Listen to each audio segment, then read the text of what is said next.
Okay, so whatever happens in this video, we're still gonna keep going. I don't know why I feel this kind of like stagnation, but we're gonna keep going. Hello everyone, my name is Leanne and welcome to Image Made. I just have a question. Has anyone ever said to you, your mom or your dad does this, so therefore you have to do it?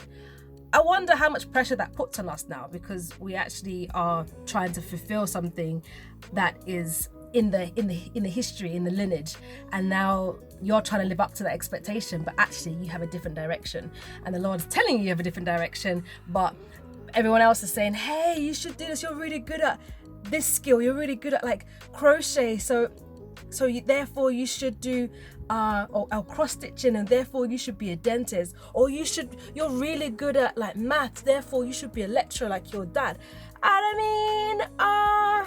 That's pressure in itself. You see, I personally think that when you look at anyone else's life and you try to copy that, you're setting yourself up for complete and utter stress and a pressure that you shouldn't be walking around feeling.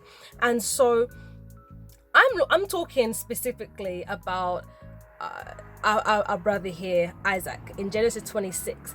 He is pretty much having to follow he was trying to follow what his dad was doing without even thinking, oh, that's what daddy did, so I should do it. He was just living it out. And only when he got to a stage where the Lord was like, actually, this is your open space.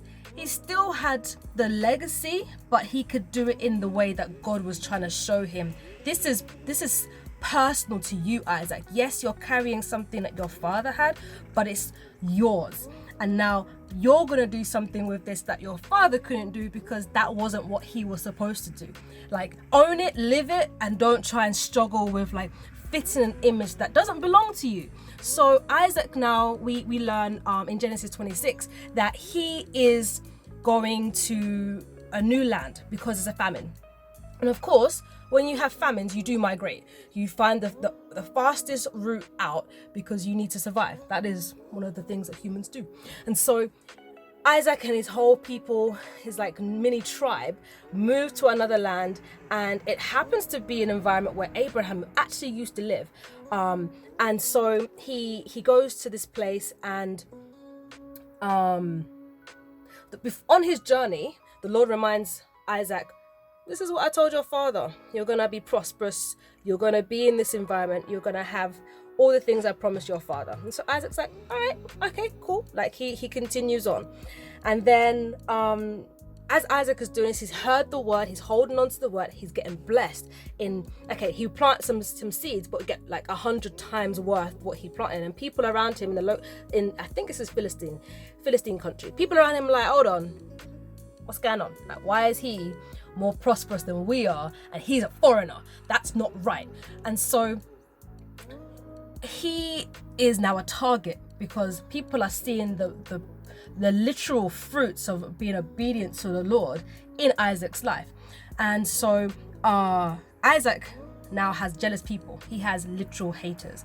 And then on top of that, the king is like, actually, Isaac, I'm gonna have to ask you to leave because you're causing a ruckus in the community and I can't keep the people's opinions down, so you're gonna have to leave.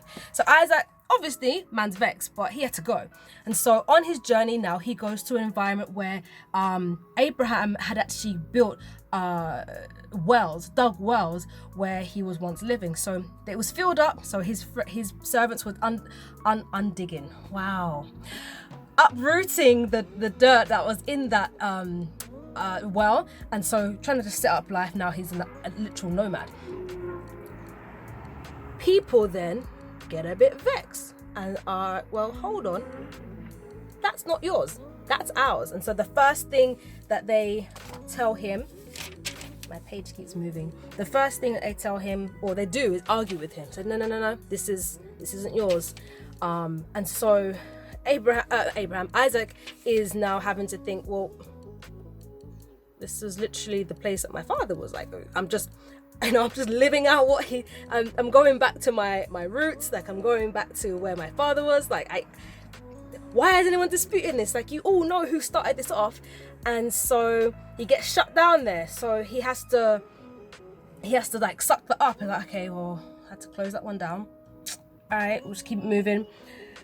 He goes to another place, and the other place is called, it means hostility.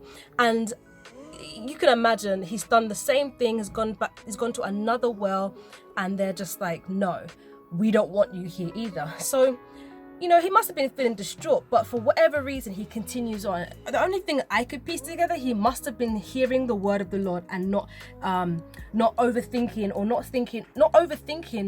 these shut doors, and he's not looking at these doors as like, well, that means I can't be here. He's looking at it like, all right, the Lord's word still lives. Like, let's just keep moving. And you can imagine all this herd, all these people have to move as well. And so he moves to the final place, and that's where he gets space to like stretch. There's space to like raise his hands and give praise. And in 22,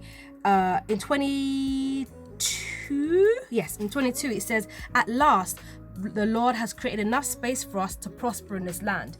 And you know, I kind of think of the word us, like, was he just talking about him, his group, or was he also talking about the other people? Because it didn't seem like he wanted to trample on anyone's space.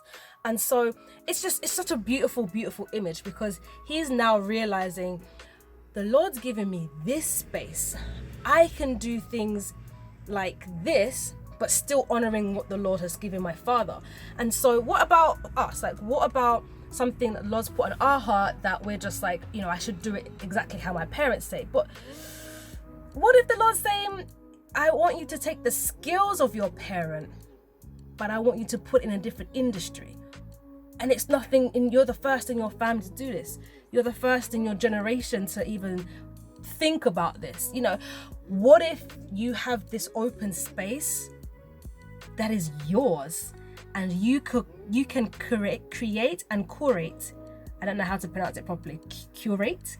There we go. You can you can walk into this environment and not fear the pressures of all around you. You can look at other things and say, oh, I like that. You can be inspired by, but you still have to do the work in your environment so that it fits your generation. It speaks a message to people who need to hear it. And